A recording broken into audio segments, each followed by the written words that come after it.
मित्रांनो, लाडकी बहीण योजनेअंतर्गत आपण पाहिलं की एक नवीन परिपत्रक जे जारी करण्यात आलेले आहे. त्या परिपत्रकामध्ये अनेक बाबींचा उल्लेख या ठिकाणी केला आहे की आता पडताळणी करायची. ज्या 26 लाख महिलांना पैसे आले नाहीत त्यांची पडताळणी तर करायची.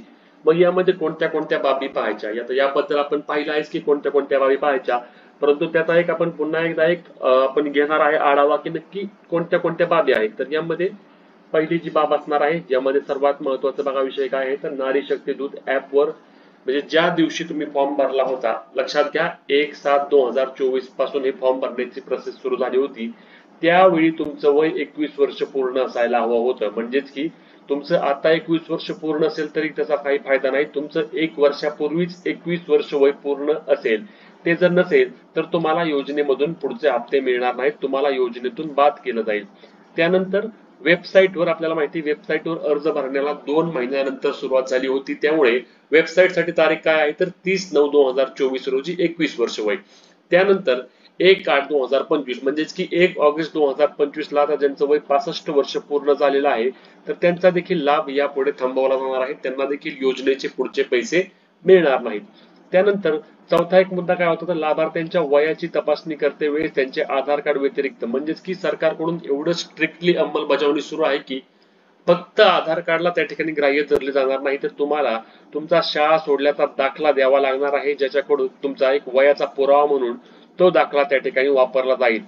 आणि मग ह्या सर्व गोष्टी झाल्यानंतर सर्वात महत्वाची जी अट आहे, जी आपण म्हणतोय की अट, लाडक्या बहिणी देखील म्हणतायत की आमची ही अट रद्द करा नाहीतर आमचे मोठे नुकसान होईल. आता ही अट कोणती असणार आहे आणि ज्या अटीमुळे सर्वाधिक महिला बाद झाल्यात ती अट आपण पाहणार आहोत. तर ही बघा 5 नंबरला एक मुद्दा आहे, कुटुंबात एक रेशन कार्ड म्हणजे एक कुटुंब.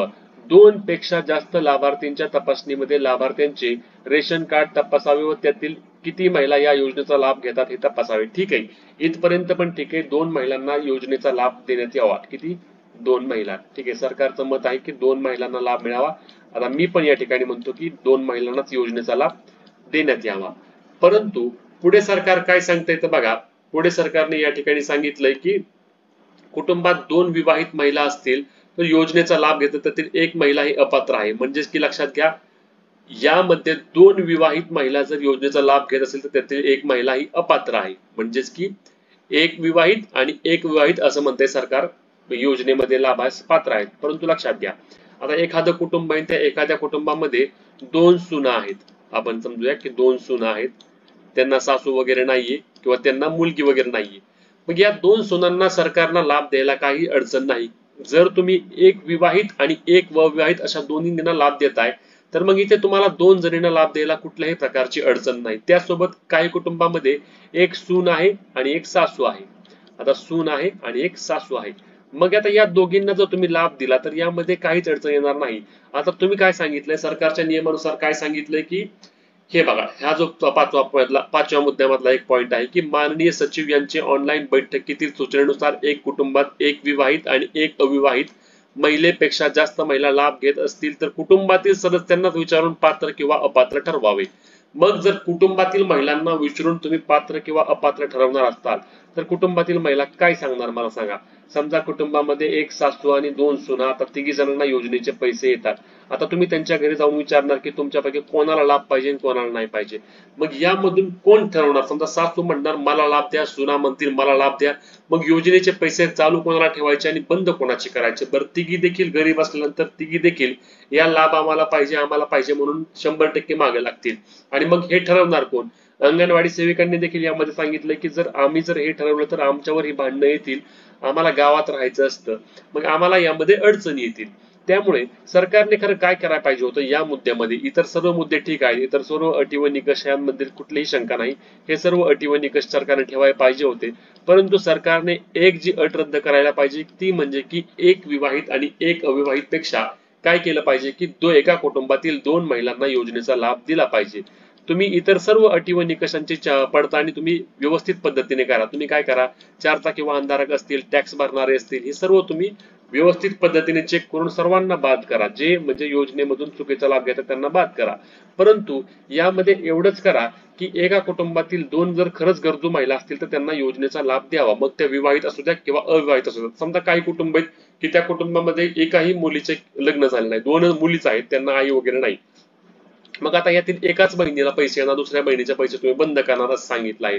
तुर्तास त्यांचा पूर्ण पैसे थांबवले आहेत. त्यांना 2 महिन्यापासून कोणत्याही प्रकारे योजनेचा लाभ देखील दिला गेला नाही. मग याबाबत सरकारने थोडासा विचार करण्याची गरज आहे की नक्कीच असं व्हावं का? कारण हे झाल्यानंतर मोठ्या प्रमाणावर अडचणी येणार आहेत.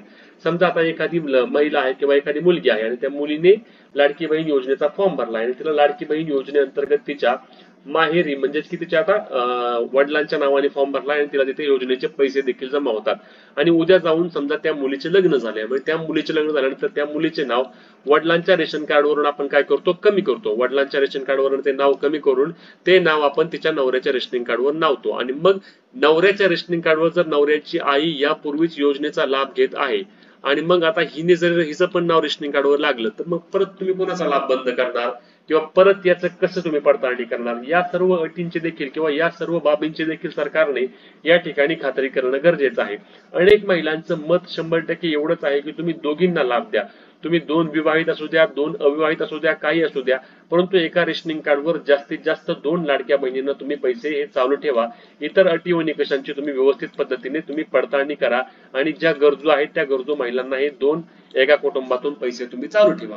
आता याबाबत तुम्हाला काय वाटतं हे देखील आम्हाला कमेंट करून सांगायला विसरू नका. तसेच इतर कोणत्या निकषाबद्दल किंवा अटीबद्दल तुमचं मत आहे ते देखील आम्हाला कळवा, जेणेकरून आपण त्याबद्दल देखील लवकरात लवकर व्हिडिओ घेऊन येऊ.